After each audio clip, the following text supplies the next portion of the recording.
Bismillahirrahmanirrahim. Assalamu alaikum, dear viewers. Welcome to another episode of Her Thoughts here on Imam Hussein TV.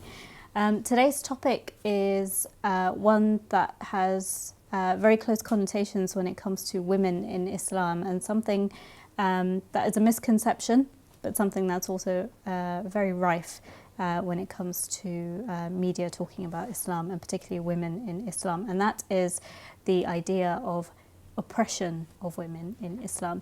So today I have my fellow presenters with me as usual. Assalamu alaikum. Would you agree that the word oppression comes to mind straight away when you think about media, women in Islam, and kind of a really strong connotation between the two?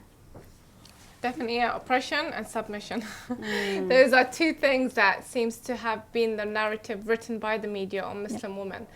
And it's amazing that to see that how we view women in Islam is completely different to how the outside world views women in Islam. I mean, even I believe a year or two ago, I got an invitation to go to 10 Downing Street, and the Prime Minister at that time was David Cameron. So he was like, we're celebrating Muslim women in the UK, and we're bringing you in to speak about women and their achievements. So because I was a presenter for so long at a particular channel, they invited me. So when I went, we had a very good discussion about women's achievements in Muslim achievements, but then it became diverted to how women and submission, and then, but it still was an okay discussion. The next day there was an article written in the Times, and David Cameron said that Muslim women are submissive. I remember that because there was a hashtag then about traditionally submissive. He said Muslim women are traditionally submissive, and we're thinking, how did you get that from the meeting? Like, it was. Have you met Muslim women? So anyway, this is the narrative that has been written on Muslim women, and there's a type of this savior to save Muslim women, and it's happened to me so many times where it's like we want to save you, we want to liberate you and make you free, and it's like, calm down, I don't need liberation, okay? I'm fine where I am. But this is why we need to rewrite the narrative. Rewrite the narrative. Absolutely. Because we need to claim back what a Muslim woman is. You know, when the hijab as well, the hijab equals submission and equals oppression. And we need to make sure that we kind of change those connotations and change that misconception out there and show the reality of why what Muslim woman is. I mean, majority of women that convert to Islam are females. Why? If it's a submissive, oppressive religion, why would they convert? So yeah, definitely. I mean, I don't know how much we can actually change people's, and whether this is a deliberate ploy or whether this is something that's really naively, placed by the media. Because we can say the media today, but when we look at a couple of hundred years ago, when the colonialists went over to the Middle East, this mystical woman of the East, and she was covered, and she needed freedom. What was the pretext of the Iraq War in 2000 and when Bush went in? It was about freeing the women in Afghanistan. So we have this long history of how we're perceived, and I know, having gone to so where we live as a family is very predominantly white background, and I know, like, my daughter studied at Oxford, so she basically has gone into the societies where they will look at her and say, your identity is very strong, and she said, so I maintain my hijab, and you have a question about that. So you think, what is it that they're trying to put into people like that? What are they? I've gone into sort of, like, in my management roles in my professional life, I've had other people questioning, whether I'm oppressed and not so much I'm submissive, but certainly, and I think that's how they perhaps want to perceive us. But like you said, reclaim the narrative. I mean, I can actually relate to what you're saying in the workplace.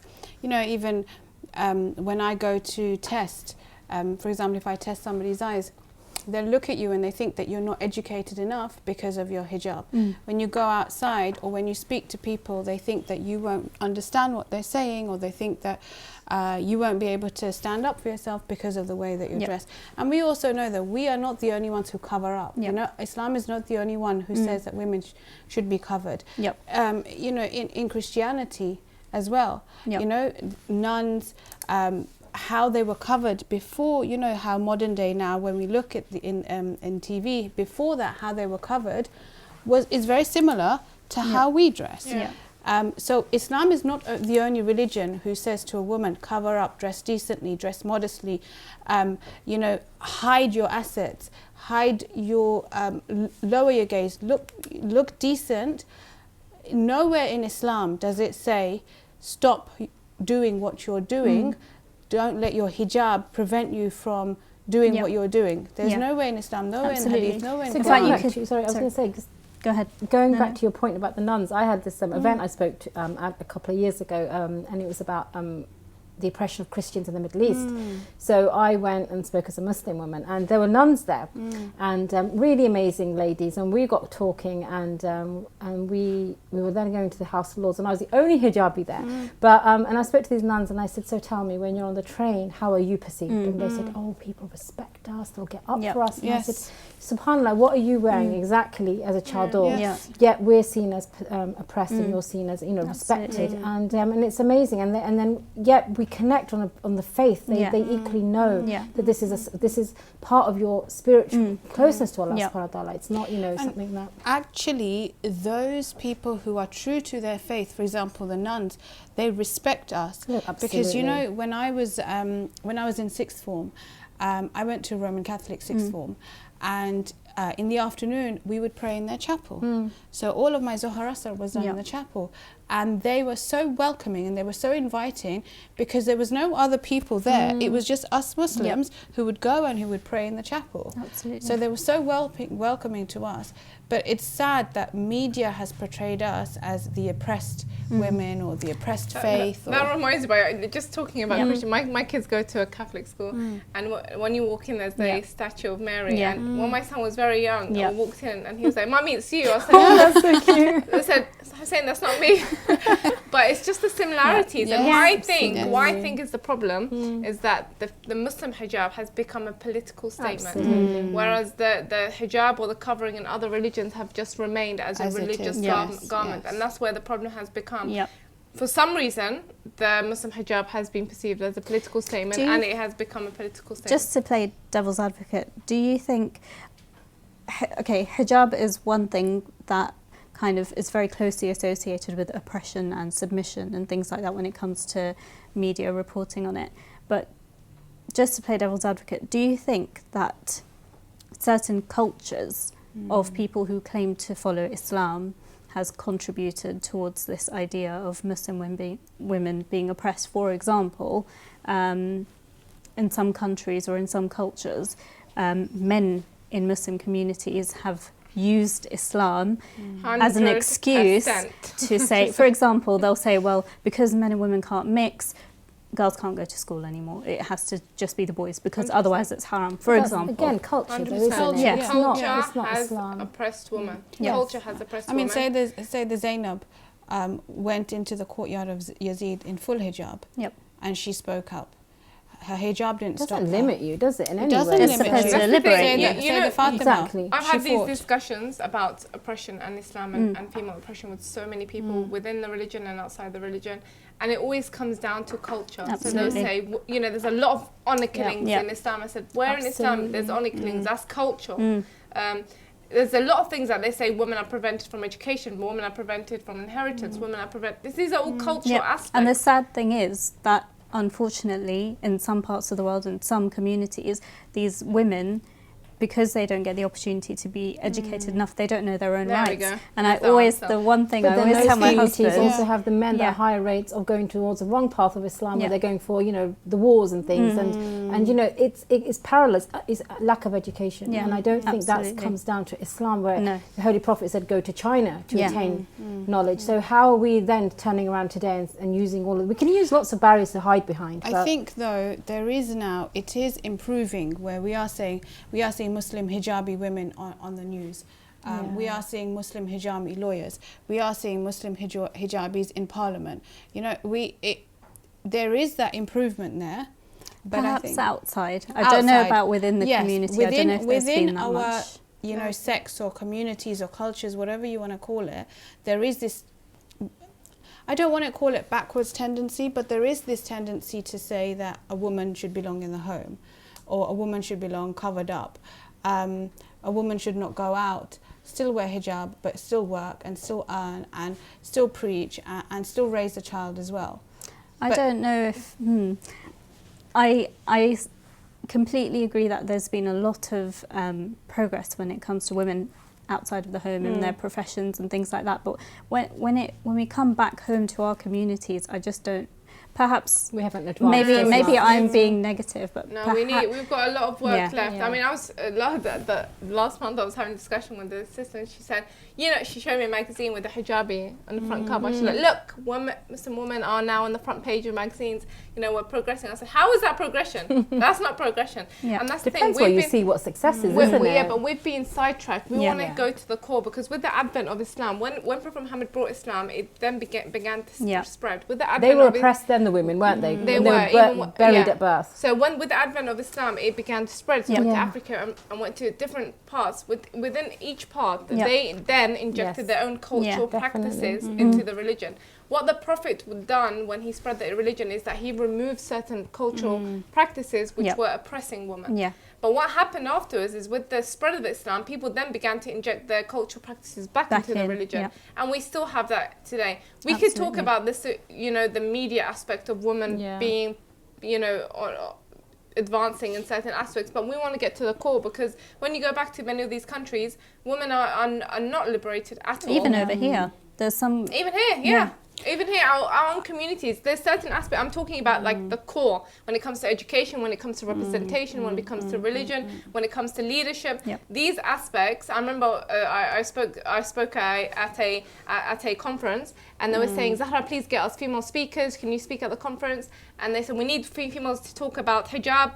This hijab, what did they say? Women's role. And I said, what about the main aspects? They're like, don't worry, we have men to speak about that. I said, so you only get female speakers when you want to talk about hijab, and when you talk about female representation, or let's talk about, like, why can't women talk about the you know, the main topics as well? I'm completely with you with this on this, Zahra. I feel like, yes, the media does play a massive role. I feel, you know, there is definitely some, you know, big influence from the media, but it's sometimes our own communities that give them the fuel to do that. Sorry, you No, definitely. This is what I was going to say, that there are, you know, there are women even in our culture, in our community, who will go out and do things, but because the general mindset is a woman shouldn't do this. For example, a couple of years ago, I travelled to the north of Pakistan to set up a clinic there.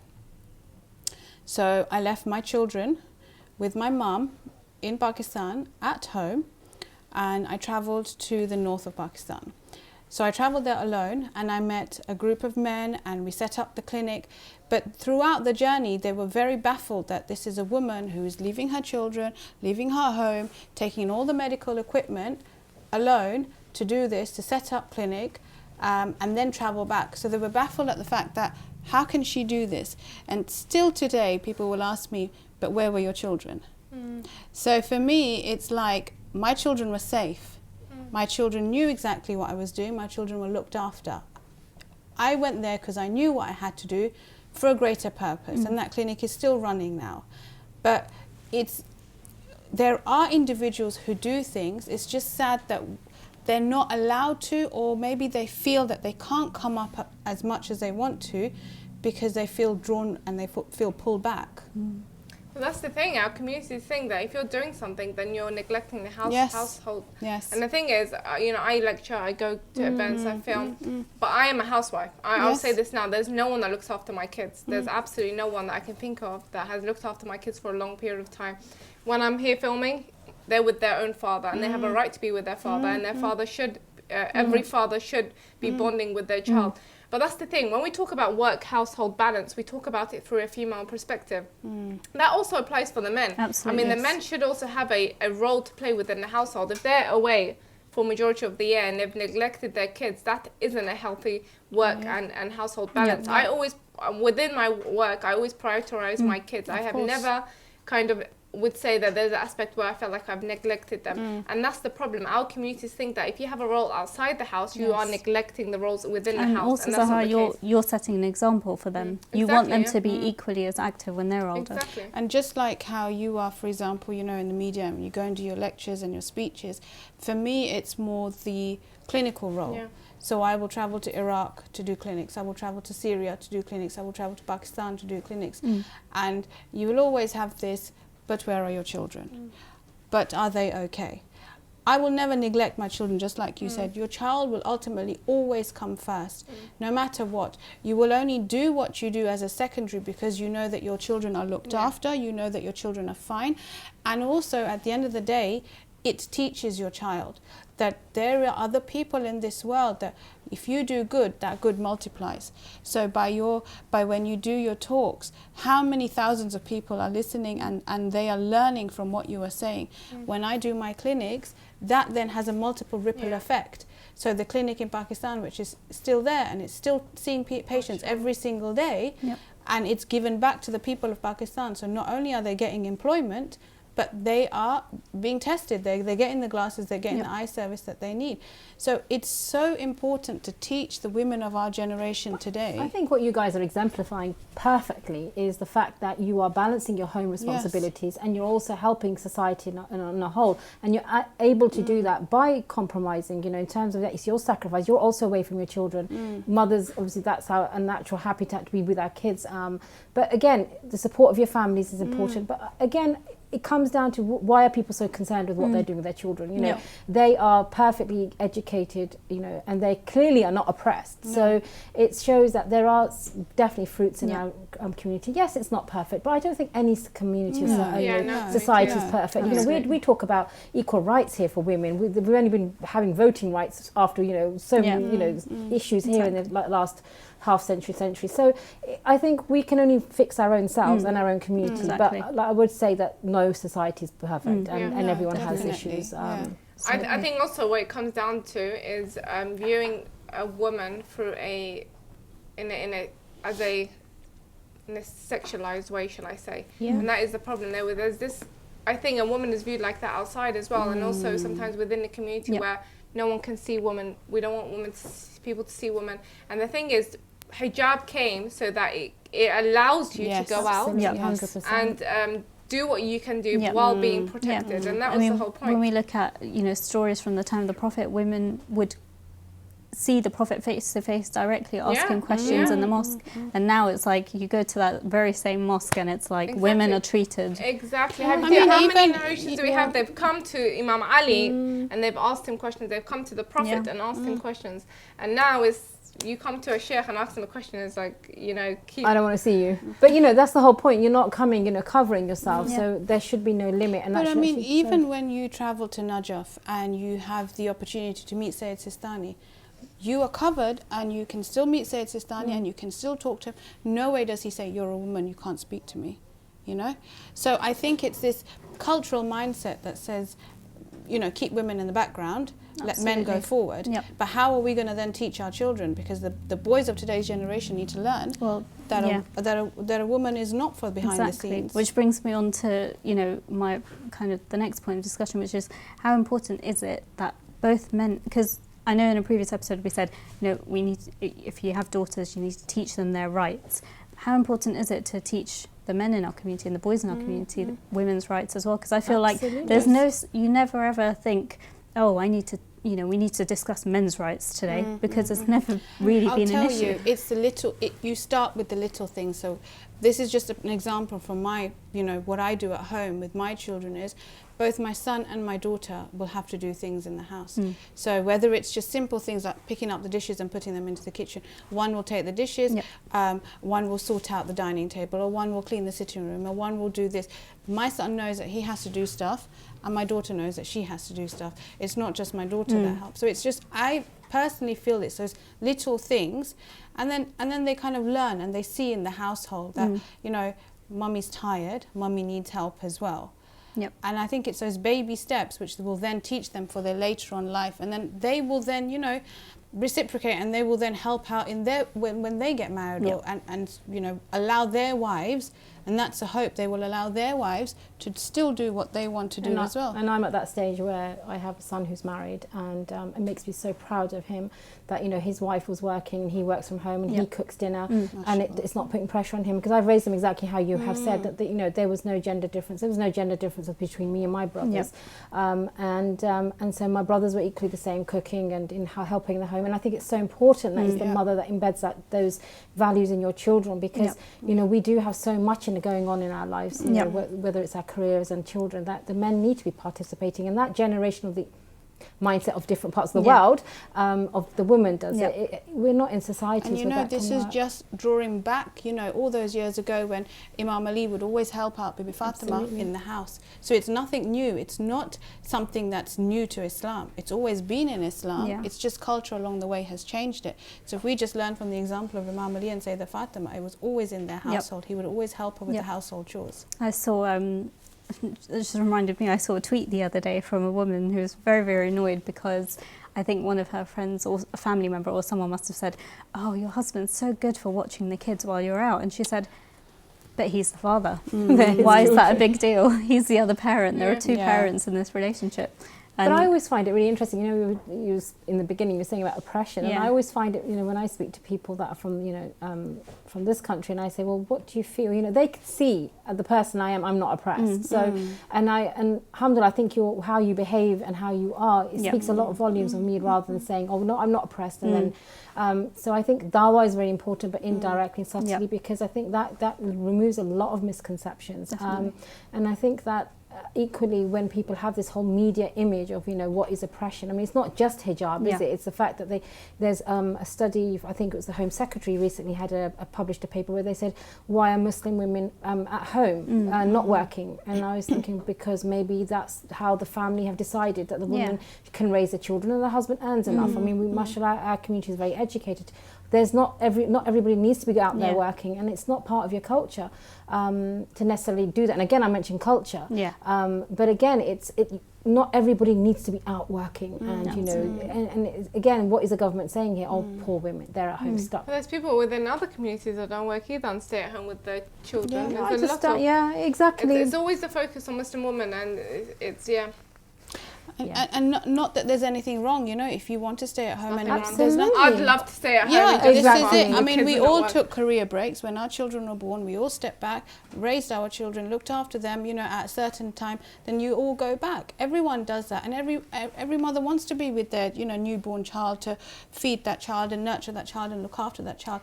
And there's nothing wrong. And even if later on you want to be at home and stay at home, it's just you should have the choice. Because there's a negative connotation attached to housewife, and I always say, my dream. Exactly, I'm the same. By the way, when I got married to my husband, I said my dream is to become a housewife and have babies. Exactly. And that's what. But that's the thing. We need to change that. The negative connotations attached to being a housewife. Definitely. But you can still be a housewife and not even have a full-time job. But I think it's very important to contribute to a society to a certain degree. So even if it's not full-time work.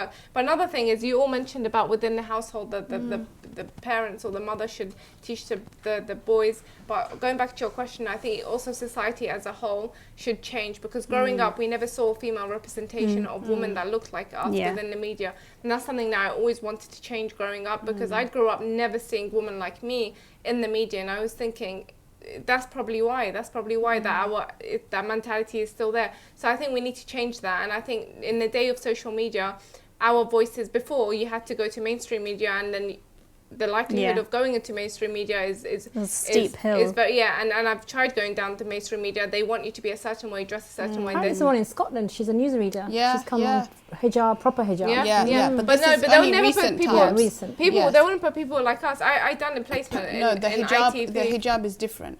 So if you are dressed how we are dressed, I don't think you would be on TV. Definitely, I've done a placement. I've done a placement in several mainstream channels, and they told me that if you want to get into mainstream, I was even wearing this abaya, I was wearing a normal abaya, and they said, you know, you have to change. There's a certain way that women have to look and be represented. And because they're selling things, aren't they? The woman is a commodity.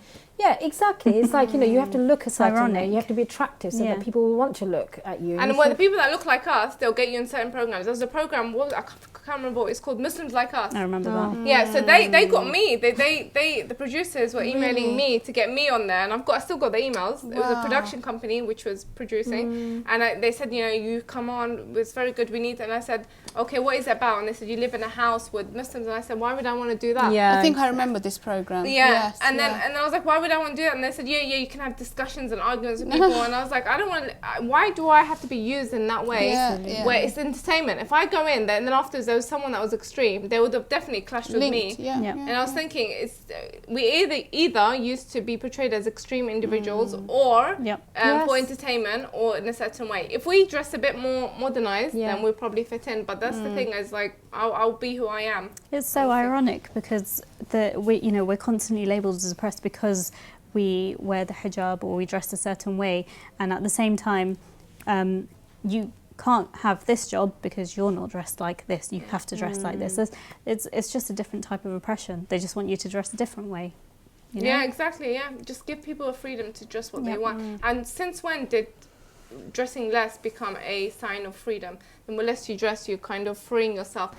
Back in the day, the more you covered, I mean, even Yeah. in the Victorian era, I think if you showed your ankles, that was seen as Immodest. seen Yeah. immodest. Yeah. So if society is kind of dictating what is modest and what is Absolutely. Yeah. not, we can't go by that. So You remind me, Zahra, of this. I was at an event with these Christians that had arrived Yep. from, I think, one of the Nordic countries, possibly Denmark. And so there's a lady, she looked like Marilyn Monroe, Yeah. like really blonde peroxide hair, really, you know, tight clothes, and really quite, you know, just very chic and bubbly. So she came up to me and we just hit it off, and she said, you know, and she was a pastor. So she didn't obviously wear a collar, but they were from a religious background. And she said, you know, something that the West has done to us as women has removed our modesty. And she was about maybe in her 40s.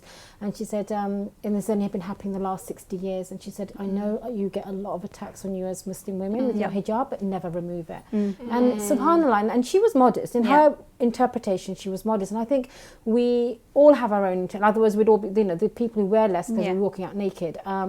But there is an understanding of modesty, both genders and obviously and other genders, but you know, of people that you know, or how they interpret it. But it's the dilution which is the worrying thing. Like, you know, no, don't wear that. Put the normal hijab. And don't wear that. Wear the turban. Not wear that. Wear a cap. And where are we going with it? So we need to be true to ourselves. Yeah. But I think, you know, for me, this is who I am.